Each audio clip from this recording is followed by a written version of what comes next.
All right, I have a gun to review. I know a lot of people have been waiting for this review for probably 4 years now, because I've had this gun for about 4.5 years, and I've been wanting to review it, but I love this gun so much that it's just hard to really review it without shooting it and shooting it and shooting it and just taking in how wonderful this gun has been. And that is my Smith & Wesson 686. Before I review this gun here, I want to say this would probably be the last firearm I would ever sell or trade. This has been such a good firearm to me. I have it loaded with some Norma Safeguard 158 grain rounds here. Set those aside just for the review here real quick. And this gun is excellent. I absolutely love this gun. This gun is 39 and some change ounces, almost 40 ounces, has a 4 and an 1/8 inch barrel. So most people just call it a 4-inch barrel. It is built on the L frame, which is a pretty large frame. Now, for me, for someone that's about my size, it feels perfect for me. If you're a little bit smaller stature, you might feel like it's kind of hefty, but for me, it feels good. I did change the grips several years ago with some Hogue grips, and they have the exposed back strap. I actually really like that in a gun like this because the recoil isn't so brutal that you can't handle it like that. I shoot a lot of 38 Special and even 357 Magnum. It's not a big deal at all. The trigger pull on this thing is heavy, but it's absolutely smooth and perfect, and it fits my hand perfectly. I'm probably a better shot with this than any other gun I own. I think it just has something to do with the size of it because I'm going directly off the back strap, and it fits my hand pretty well. You know, just that leverage that you get with some guns. And there's just something about this gun I really like. So like my video where I reviewed the Smith & Wesson Model 69, I'm going to do some shots from 10 yards with this and some shots from a little bit longer on steel, the 10-yard shots up here on paper. And before I shoot this, I want to compare it to something kind of average and typical, just to kind of give a basic comparison to something like this. I have my 4-inch model Ruger Security 9 4-inch. This is almost exactly the same size as a Glock 19. It's 15-shot 9mm. Yeah, it's a smaller gun, but this is something that a lot of people like, and I'll admit it's a good gun.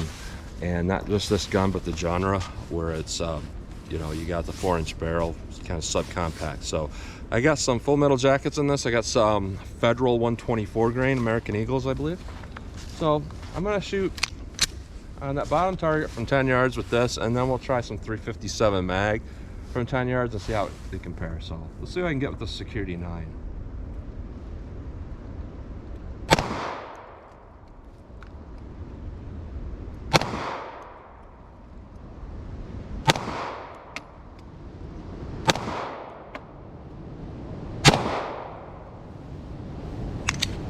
This is normally a very reliable pistol, but it looks like we got a double feed with full metal jacket, and I did clean it last night and everything. Interesting. That's just the name of the game with most semi-autos in my experience.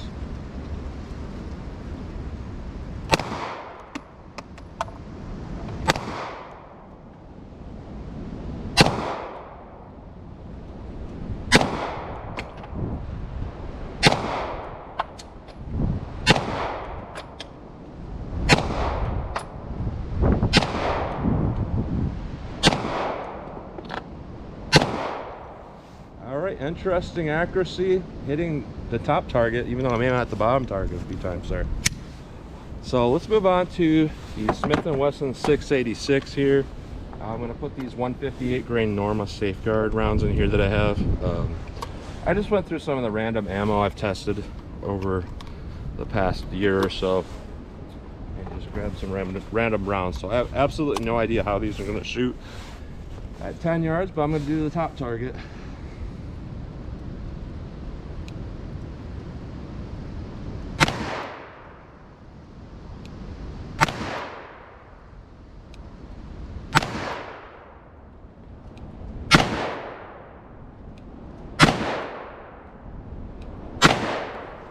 All right, not great. By the way, that's a 6-inch circle up there. So I've seen better accuracy for sure with different 357 Magnum rounds. Speed loader does seem to work really well on this particular size firearm. We'll do a few more.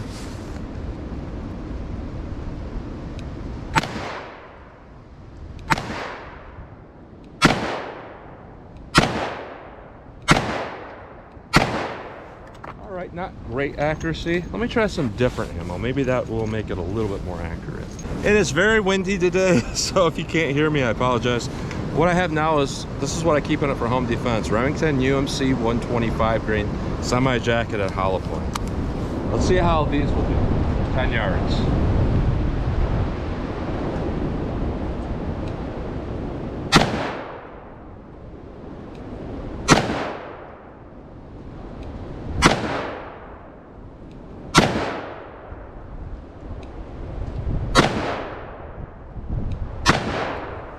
Kind of pulling those shots. Definitely a full Magnum compared to that other round. Let me try some 38 specials. All right, I have some 38 special. These are backwards hollow base wad cutters. I loaded these a really long time ago, so I'm not really sure how these are going to shoot, but I'm just kind of curious of what something like this will do.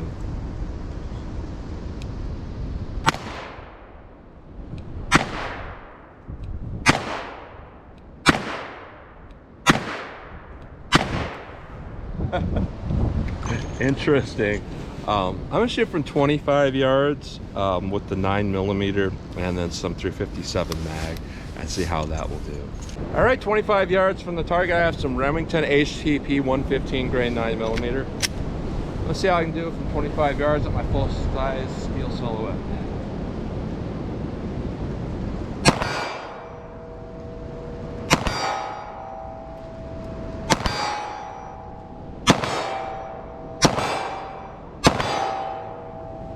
All right, not too bad at all. 125 grain Remington UMC. My jacketed hollow point. 7.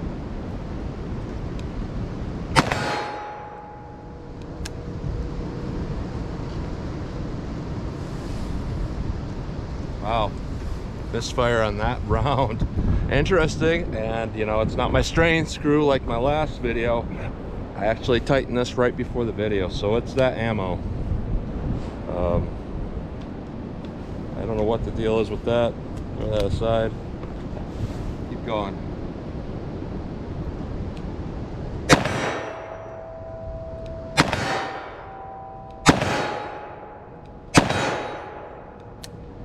All right, shooting a little bit high for me for some reason, which is interesting.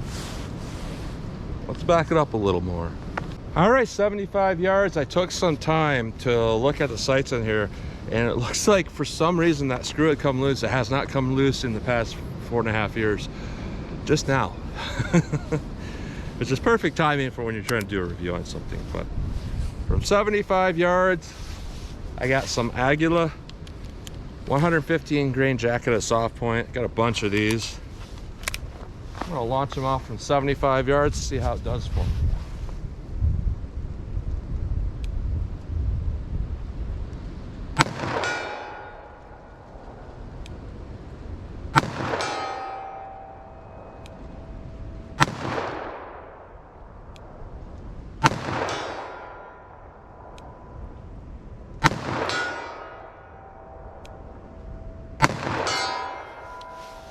All right, they really moved that plate. Case ejection on this gun has always been excellent for me. Doesn't matter if I run a bunch of 357s, then run some 38s, it doesn't matter. It shoots really well, it ejects really well. It's very reliable. Keep going.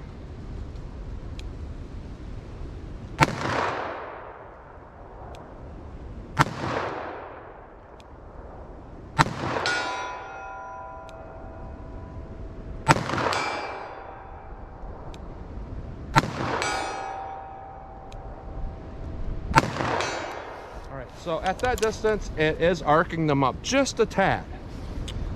So I missed those first couple shots on that run there, just trying to see where these are hitting. And they are hitting a lot higher than where I'm aiming.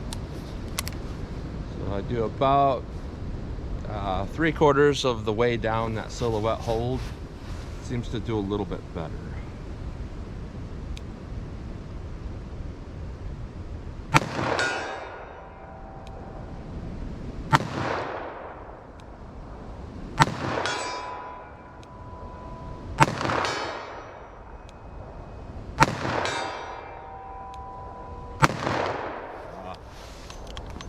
I always hate it when I miss more than one.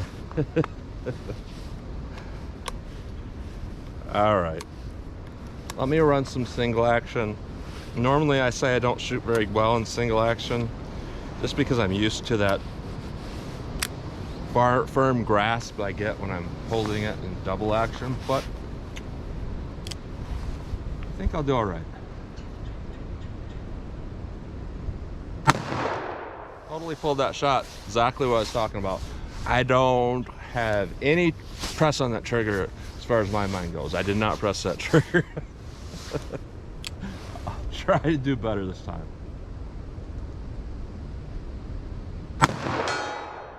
Now, one thing I see when I see people shoot single action, I see this all the time. It drives me nuts. I mean, to each his own, but a lot of people, they get a nice good revolver grip on that gun. This gun actually fits my hand perfectly, so I can get that full grip if I want to. Sometimes I go thumbs high, but what you'll see is somebody will have a nice, great grip.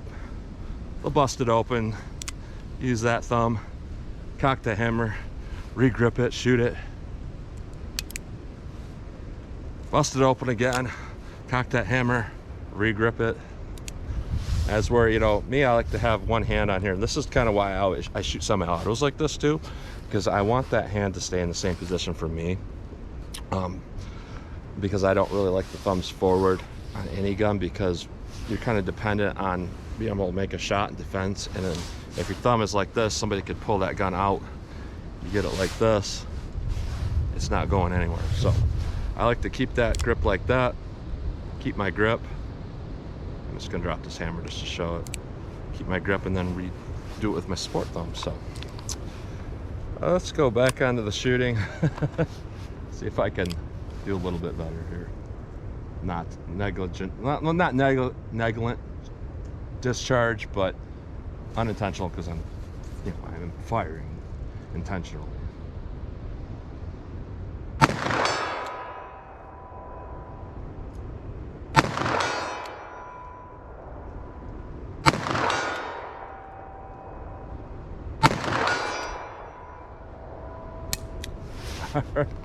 Seems to do pretty well for me in single action or double action.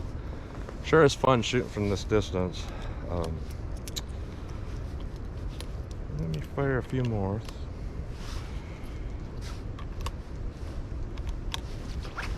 Looks like I got 5 more of these Aguilas. Here we go. Double action again, I'm used to that.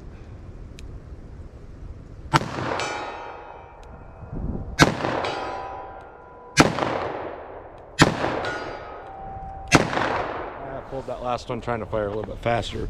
It'd be fine at close range, pulling over maybe 3-4 inches, but at that distance, yeah, it's a total miss. I'm gonna go up a little bit closer and do some little bit quicker shooting. All right, 10 yards from the target, I got some MagTech 158 grain semi-jacketed soft points, hollow points, and the gun, and some Norman Safeguard 158 grains. 10 yards. A lot of people tell me you're not supposed to be able to get follow-up shots, even in a gun like this. It's, you know, it shows what they're talking about. But 10 yards, see what I can do. That's the shot.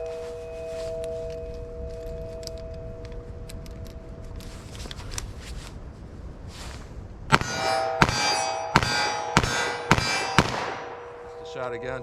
And on one of those reloads, I was pushing that brass out. I was kind of holding it the traditional way like this, and I did get that Forst & Cone burn, which kind of sucks. But overall, my review of this gun, you know, it's been 4.5 years coming. It's just an excellent gun. Everything about it is excellent. What's funny is, though, I have not had a single issue with the sight system until today. So that tells you another thing about the quality of it. You know, it took 4.5 years for that screw to loosen out from firing it, you know, pretty much every week for 4.5 years. I have seen nothing in this gun that would indicate any type of wear other than slight internal forcing cone wear, just a little bit from firing a lot of hot 125 grain magnums.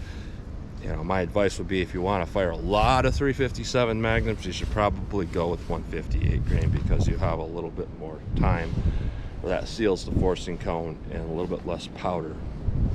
If you go 125 grain full magnums, and especially if you go full magnums on 110 grain, they're not very common, but you know, like Corbon makes them, that's not good for your gun at all. But overall, this has been an absolutely excellent firearm. I trust this gun with my life pretty much. This is pretty much my main go-to home defense gun. You know, this, my Model 69, and my Smith & Wesson 9mm. You know, I feel very armed with those three guns. You know, follow-up shots on this is definitely harder than a 9mm, but if you could make a follow-up shot, and this is an interesting point that's really important. You know, one shot stop statistics. A lot of debate on that. Are those numbers all true? No, because a lot of them are kind of generated numbers where you get a lot of street credibility, and then you take another round that's similar, seems to do similar in gel, and you know, estimated it's going to do as well as that other round. And really, reality, that's not necessarily the case. One thing I really like about a 4-inch 357 Magnum is because it was a duty weapon for police for so long, and they found that the 125 grain semi-jacketed hollow point, moving at 1440 feet per second, had 96 one shot stop percentage. I trust that number because not only is that from legitimate street cred, but I've actually heard a lot of people on my channel come and tell me I used to be a cop, this happened, that happened. And when I made that one shot out of my 4-inch revolver with that round, it was lights out. It was one round. So there's a lot to be said about something like a 686. Sure, you can get a 6-inch barrel or shorter barrel, but I feel like the 4-inch barrel is really the best gun you can get for its size, just because of, you know, it's right in the middle. You know, you can concealed carry it, or it's big enough to shoot accurately. It has a lot of good attributes going for it that not necessarily every gun has. My Model 69, I love that gun. Is that really shootable for the most part?